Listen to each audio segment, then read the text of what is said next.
easiest way to become successful is by finding what truly makes you happy and pursuing that relentlessly.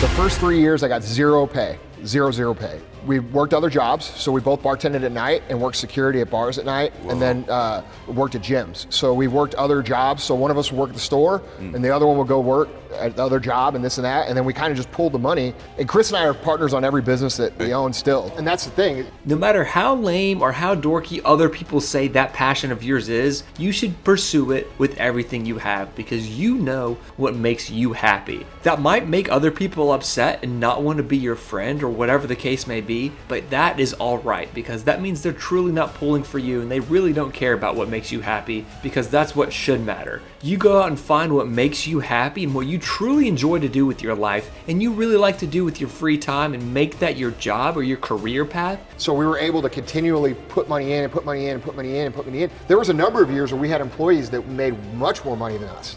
You know, we were paying other people in our company way more than we were paying ourselves. And that's what you have to do. It's what do you want to invest and what are you willing to give? And I agree with you. People want to get paid too soon. They want to live the life too soon. You know, and like this is why I stopped posting a lot of my personal, like I used to post all my cars on Instagram and I still post them sometimes. But the reason I stopped was because I started realizing that I'm hurting younger entrepreneurs in a way where they think they need to be living that now, when in reality they should be pulling in the expenses. So that way you can get paid to do what you love every single day. A lot of people are going to try to talk you out of it, but those are actually the people that wish they would have pursued their dream and are stuck in a mundane job that is decent for them and pays well, but they just truly aren't happy deep in their heart of hearts. Because the pay shouldn't matter as long as you're doing whatever it is that you truly love and whatever you're passionate about in life, because that will be the guide to your purpose. Of whatever you do, you make sure you love it to the most and enjoy it with every second you have, because when you're loving your job, you're not really working. You're just having fun and getting the most out of life and living the way that it was meant to be lived. There's so many great opportunities in this life and you just have to be able to say yes to them. Owning a company goes for everybody listening. You're not always going to be right. That's okay. The best leaders in the world are not the ones that are the smartest or the ones that are most right. They're the ones that can decipher who's the best at which job, put in the right places to win, and then also decide from a humble place, and humble meaning know everything, which idea is going to be the best for everybody. Okay, that's your job. You're the captain of the team. You're the CEO. You're the captain of the ship. If you're going to steer the ship into rocks, argued with your first mate about your path being right, it's okay to not have all the answers. It's okay to not be right. It's okay to admit that you weren't right. And in fact, if you want the respect of your team and your peers, you will be willing and able to admit that you made mistakes the minute that you make them.